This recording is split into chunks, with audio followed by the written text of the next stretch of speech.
Deep in an uncharted cave in the rocky part of Swindon Valley lies a silver and copper gunmetal coffin led with pipes. A green glow starts flickering within the edges and gaps of the coffin, when all of a sudden, with a hiss and steam bellowing out from those same gaps, the coffin starts open with a grating creak. No mortal grave can hold me. Balls. A hand of metal slowly grabs the edge of the lid and starts to push the jammed lid.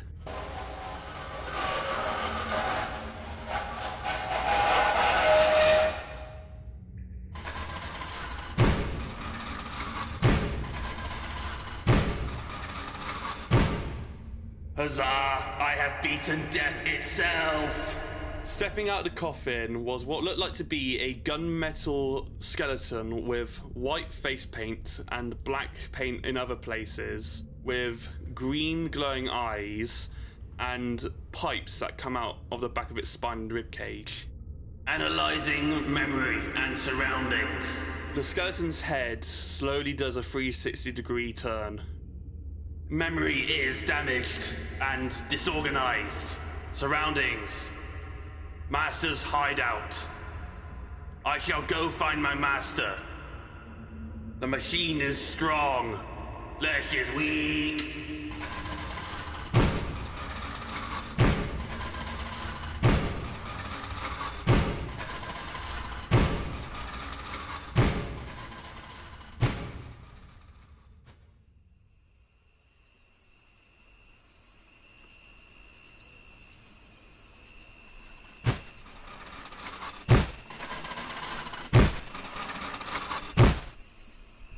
Tits. This is not how I remember it.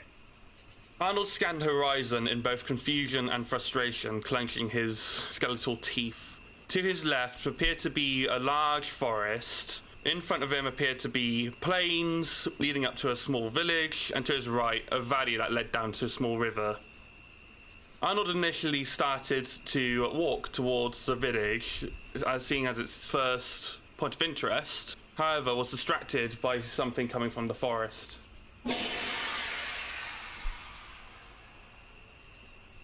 Arnold's vision was filled not only with the flash of light that came from the forest, but also memories.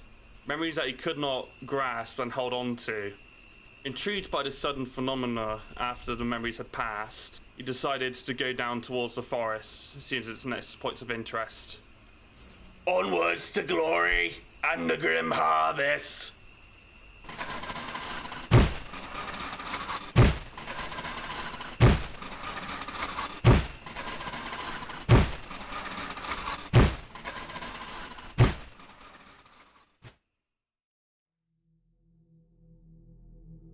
Jacob and Naby were on high alert as they were deepening into the forest. Initially, when he entered, the forest had this weird, conflicting feeling of positive emotion, yet something not quite right. Even though this ambient feeling had died down, it was now replaced with this familiar feeling, at least to Jacob, of demonic presence. Through the trees ahead of them appeared to be a large clearing. Before they got to the clearing, Jacob raised his hand in alarm to Nabu to motion for her to stop. Hold it, lass. I see 3 demons. Looks like 2 imps and a regular one. Jacob was correct, as there was 2 3-foot-high demons covered in different skulls, horns, iconography, as well as a 6-foot-high one with the same. The 6-foot-high one had what looked like to be some sort of short sword, with the 2 little ones just bearing 2 clubs. As the demons were headed to the center of the clearing, Jacob swore under his breath. Damn, there's someone in distress there. Jacob and Nabu can now see that in the center of the clearing was a short-statured, feminine figure wearing white and gold singed robes that the demons had now just walked up to. Right, I'll take on the big one. You take out one of the little ones with your crossbow, okay? You might have to take out the second one as well with your short sword. You good with it? Good, I'll get into position. As Jacob was moving up to get to a better position, One of the short-statured demons peeked under the hood of the feminine figure and started to just flail its arms in an excited manner, rapidly shouting.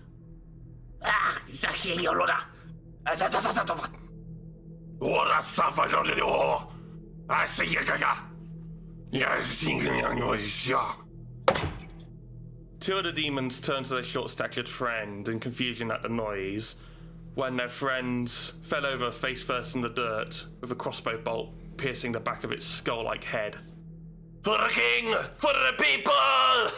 All of a sudden, out of the bushes, Jacob and Nabi begin their attack. Jacob opening up with a large slash at the large demon's back. Oh, just a The little demon tries to swing at Jacob with its club. However, Nabi deflects the attack just in time, deflecting it in such a way where the short one has to focus on her, using her superior footwork, backing away from the big one, separating the two. As the distance between the two greatened, the big one tried to go with an overhead strike with its big cleaver towards Jacob's head to end the fight. However, Jacob, using his martial prowess, deflected with his longsword, leaving himself open. However, the demon comes in with a right hook towards Jacob's face. This, Jacob planned, and purposely leaving himself open to deliver a dirty kick to the demon's gut.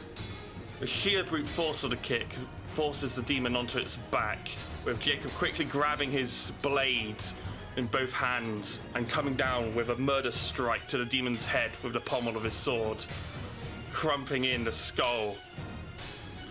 Meanwhile, Nabi with her dexterity and nimbleness dodges the little demon's club, after which a opportunity presents itself to her, which she capitalizes on. Using a nimble short sword, she thrusts forward in a fencing-style pose, piercing the little demon's eye socket and back through the skull, ending the fight there and then. Well done, lass. Nice work. Oh, I'm pretty glad demons don't bleed, aren't you? Didn't need any blood on that pretty dress of yours. Nabi ignores Jacob's playful banter as she quickly goes over to investigate the figure on the ground, with her keen senses picking up her scared sobbing. Kneeling down, Nabi tries to put the figure more directly onto her back, but the figure shirks away from her touch. Hey, you're safe now. I just need to check you over quickly, okay? The figure tries to resist Nabi pulling her onto her back, but seems to be highly exhausted, with little effort from Nabi putting her into that position, revealing that the figure is hiding her face behind her hood, which has been held down behind her hands, covered with her sleeves. Hey, it's okay. I just need to look underneath that hood. I need to see if you're hurt, alright? After Nabi lifts up the hood of the figure, she paused for a good 5 seconds in pure bewilderment. The face that greeted her was a soft, feminine, almost cat-like face. However, instead of flesh or fur, it was instead made of light. A white, soft, but yet dim light. And for the eyes was a blue light instead. Please don't hurt me. This shook Nabi out of her stupor as she tries to console the figure. Jacob, meanwhile, was surveying his surroundings after making sure that the demons turned to ash and that ash had disappeared, returning them back to the hell where they came from. Around the clearing, he could see that the leaves of the trees were heavily singed, and that beneath the feet of Nabi and the figure was also, but much more heavily singed, along with the figure's robes, eyeing the figure with suspicion. Damn it, Jacob, get over here. All right, lass, calm your tits. I'm just making sure the coast is clear. Pardon my friend there. He's friendly, okay? We'll just get you to the village to see the cleric and... No, don't take me back! Shocked by the sudden outburst of the figure, it took a solid 20 minutes to calm her down and convince her to get her to the village. Oh, I definitely need another drink after this. Right, come on, little one. Oh god, she's lighter than I thought. Anyway, I didn't catch your name. It's Soldier. Bloody rotten spleens, I'm lost. Arnold had been bumbling through the forest like an oaf for what seems to be the past hour. his only saving grace that his joints had now been worked in, free of rust. Heavens be damned! I need direction! Arnold's head was suddenly jolted forward as a large arrow suddenly funked against it, glancing off and whizzing by into a bush. Arnold's head went 180 degrees to stare at his attacker, a small imp holding a bow and arrow, with 3 other imps coming out the bushes to ambush Arnold. You horrid little boner! You just ruined my metal polish! Arnold raised his arm, fist pointing towards his assailant with the bow. From Arnold's forearm popped out what looked like to be some form of cylinder with a bunch of rods in it. Each of the 6 rods suddenly firing out, revealing itself to be a somewhat rotted crossbow bolt, each one heavily impacting the imp on different spots in the body, shattering both itself and the bone underneath. With the first imp going down, 2 of the 3 other imps rushed in, trying to overwhelm Arnold. Both of the imps managed to hit Arnold with their clubs. However, the impacts just bounced off as their short arms didn't have enough leverage to do any proper damage to Arnold's superior metal body. With Arnold unfazed by the attack, and both imps leaving themselves wide open, Arnold grabbed their skull-like faces and lifted them up high into the air, electrocuting them both, whilst crushing them. The last imp quickly abandoned its plan to get behind Arnold for a sneak attack, and instead rushed forward trying to save its 2 friends. Arnold quickly responds by promptly dropping the 2 imps in his hands, opening his skeletal mouth and belching a gout of flame over the last imp. The imp stood there in shock, as it was still alive. Thanks to its infernal constitution, it was quite resistant to fire. However, it didn't live long as Arnold noticed this, and smacked the imp both sides of the head with a rather large clap sound. Arnold is superior! Victory music, commence!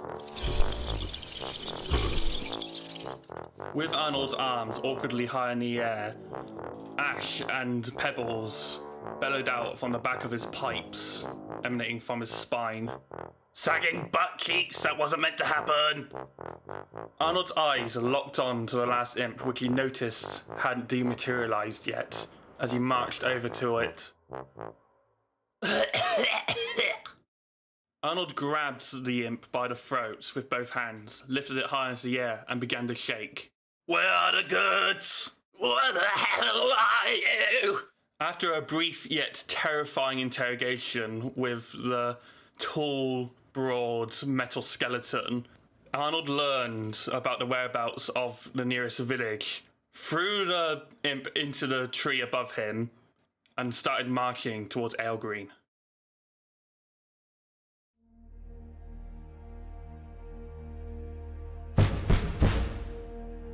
Father Raphael, are you in there? Yes, my child. Yes, another one. I'm starting to get jaded of it. Jacob almost barged his way past the priest and came across a very sort of still sleepy Gregory rubbing his eyes on one of the pews. Jacob settled solely down next to Gregory, whilst the priest went out to the back to get some more slow cure for her. Ugh, it's a good thing I'm getting coin for this. Especially because Naby's covering your ear. Sorry, I didn't mean to be any trouble. Ugh, whatever. The priest comes back with a slow cure and starts examining Solia after a brief shock over her appearance. Meanwhile, Gregory and Jacob strike up conversation. Oi, don't you know this is kind of rude to stare at a young lady? Oh, says you, barging your way past the priest. Watch your tongue, lad. I used to fight in the war. In fact, 2 of them. I'd know a lot more about manners than you would. Wait, you're a soldier? Yeah. Do you have any, war stories? A few. Gregory eagerly awaited Jacob's storytelling. However, Jacob seemed to be just staring off into space. They're both interrupted, however, by the priest coming to them. Okay, well, from what I understand from basic anatomy, she doesn't appear to be injured, just very, very exhausted. I reckon a good night's sleep would do her well. However, I should also say that despite her appearance, she seems to be very atrophied, so you might have to help her walk for a bit until her muscles build back up again. I'll be more than willing to have this church be a safe haven for these two, especially during tonight. And what I'm going to do is I'm going to research any sort of similarities between my mythological and religious books and let you know what I find in the morning. Navy comes in 20 minutes later, and she and Jacob start setting up bedding for the night for both them and Gregory and Solia. I don't like the fact we omitted the girl from the guards. Oh, give it a rest. She's stressed enough. Meanwhile, the priest heads out back, and Gregory goes up to Solia to ask how she's doing. I'm terrified. You're terrified. I'm meant to be human. Look at me. Solia looked at Gregory in a particular way, as if wanting to say something, but looked away in the other direction. By the way, do I know you? Solia quietly shook her head solemnly. Before they both went to bed, Solia asked one last thing of Gregory. Could you, stay with me, please? Of course. The group quickly fell asleep until sunrise the next morning.